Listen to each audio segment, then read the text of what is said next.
पापा आप फिर मुंह उठाकर आ गए। बोलो अब क्या काम है। वो बेटा, मुझे अपना इलाज करवाना है और मेरे पास पैसे नहीं है, तो मैं सागर से कुछ पैसे लेने आया था। पापा आप यहाँ? हाँ, पैसे मांगना है अपने इलाज करवाने के लिए, वरना क्यों ही आएंगे यहाँ पर। किस चीज का इलाज करवाना है पापा आपको? वो बेटा, मुझे चलने में बहुत परेशानी होती है। अब घुटने जवाब दे गए हैं, ठीक से चल नहीं पाता हूँ, तो घुटनों का ही इलाज कराना था। अगर तुमने इनको 1 रुपया भी दिया ना तो मुझसे बुरा कोई नहीं होगा। सोरा सोरा, पापा आप भी ना चली गई ना वो गुस्सा होकर। आपसे गांव में टिका नहीं जाता क्या, जो आ गए हम उठाकर? बेटा, इलाज के पैसे? 1 रुपया भी नहीं है हमारे पास आपको देने के लिए, समझे आप? जाइए यहां से, आज के पैसे दे दो इनके यहाँ।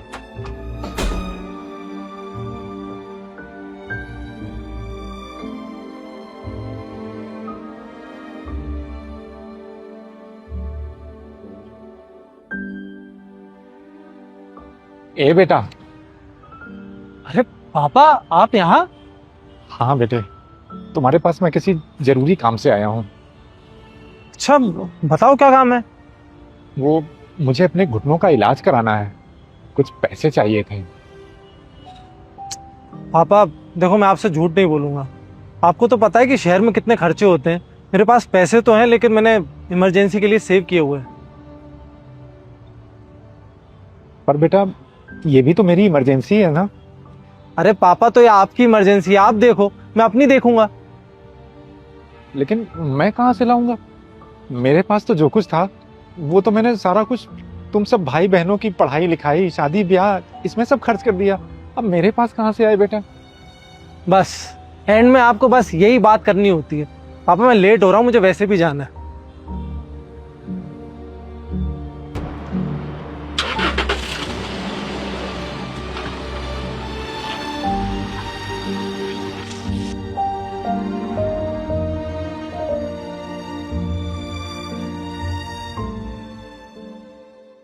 पापा आज कैसे आना हुआ? सब ठीक है ना? ठीक नहीं है बेटी। क्यों, क्या हुआ पापा? वो मुझे अपने घुटनों का ऑपरेशन कराना था, तो मेरे पास पैसे नहीं है बेटा। मैंने दुष्यंत और सागर से पैसे मांगे, लेकिन उन लोगों ने मना कर दिया। अब मेरी उम्मीद तो बेटा अब सिर्फ तू ही है, इसलिए तेरे पास चला आया। वैसे बेटी से पैसे मांगते हुए मुझे खुद शर्म आ रही है, लेकिन मैं करूं भी तो क्या करूं? और कोई रास्ता भी तो नहीं है मेरे पास। शर्म क्यों आ रही है पापा? आपका पूरा हक है हम पर। आपने अपनी पूरी जिंदगी की कमाई हम पर लगा दी, और आज जब आपको जरूरत है तो मैं आपका साथ दूंगी। और भाइयों के पास इतना पैसा होते हुए भी उन्होंने मना कर दिया। शर्म आनी चाहिए उन्हें। बेटी, क्या तेरे पास हैं पैसे? हाँ पापा, हम इमरजेंसी के लिए रखते हैं। लेकिन अगर तुमने वो पैसे मुझे दे दिए तो तुम लोग इमरजेंसी में फिर क्या करोगे? वो देख लेंगे पापा, अभी ये इमरजेंसी है ना, पहले इसे देख लेते हैं। अच्छा ठीक है, पर एक बार संजू से पूछ ले बेटा। मुझे उनका अच्छे से पता है पापा, वो कभी मना नहीं करेंगे। फिर भी बेटी, मेरे कहने से एक बार पूछ ले। ठीक है, मैं कॉल करती हूँ।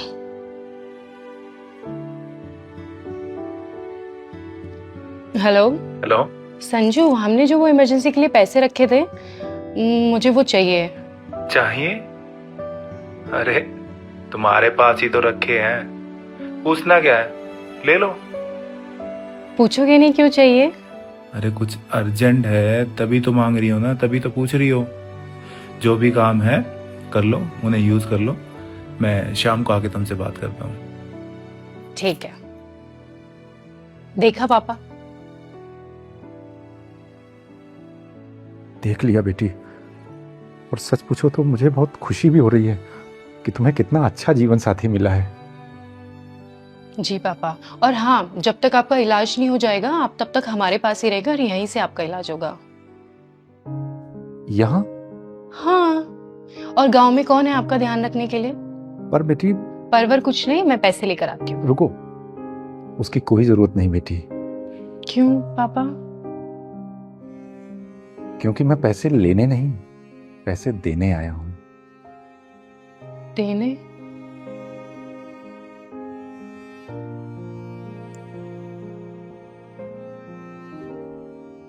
इतने सारे पैसे? हाँ बेटी, दुष्यंत और सागर ने जो जमीन बिकवा दी थी ना, उसका मुआवजा आया था। अब मैं इन पैसों का क्या करता, तो मैंने सोचा कि ये पैसे मैं तुम लोगों में बांट देता हूं। फिर मेरे दिमाग में ख्याल आया कि पहले ये तो देखूं कि मेरे बच्चों में कौन सा इन पैसों के लायक है और कौन नहीं। और हैरानी तो मुझे इस बात की है कि जिन बेटों पर मुझे बड़ा नाज था, जिनके पीछे मैंने अपने सारी जीवन की कमाई लगा दी, जमीन बेचकर करोड़ों रुपए जिन्हें दे दिए, उन बेटों के पास मेरे इलाज तक के लिए पैसे नहीं हैं। और वहीं तुम, मैं जानता हूं बेटा कि तुम्हारी हालत भी बहुत अच्छी नहीं है, लेकिन इसके बाद भी तुम बिना सोचे समझे मेरे इलाज के लिए मेरे साथ खड़ी हो गई। मैंने सोच लिया था बेटा कि मेरी जिस औलाद ने मेरे इलाज के लिए हामी भरी, ये पैसे मैं उसी को दूंगा, और ये पैसे अब तुम्हारे हैं। पर मुझे पैसे नहीं चाहिए पापा। देखो बेटी, मैंने अभी तक जिंदगी में तुम्हें कुछ नहीं दे पाया। पिछली बार वो जमीन बेचकर भी मैं तुम्हें कुछ देना चाहता था, लेकिन दुष्यंत और सागर ने मना कर दिया। वो दोनों कहने लगे कि शादी के बाद बाप की प्रॉपर्टी में बेटी का क्या हक है। लेकिन आज वही बेटी उसी हक से अपने बाप के साथ कंधे से कंधा मिलाकर उसके इलाज के लिए खड़ी है। किसी ने सच ही कहा है कि बेटे तब तक बेटे हैं जब तक उनकी शादी नहीं हो रही है, और बेटी बेटी तब तक बेटी है जब तक वो जिंदा है। और आज तुमने ये साबित भी कर दिया है। पापा मुझे ये तो नहीं पता कि कौन कब तक है, पर जब भी मेरा कोई अपना मुसीबत में होगा मैं उसका हमेशा साथ दूंगी। मैं जानता हूं बेटी, इसीलिए तो मुझे तुम पर बहुत गर्व है। मैं कुछ खाने का लेकर आती हूँ।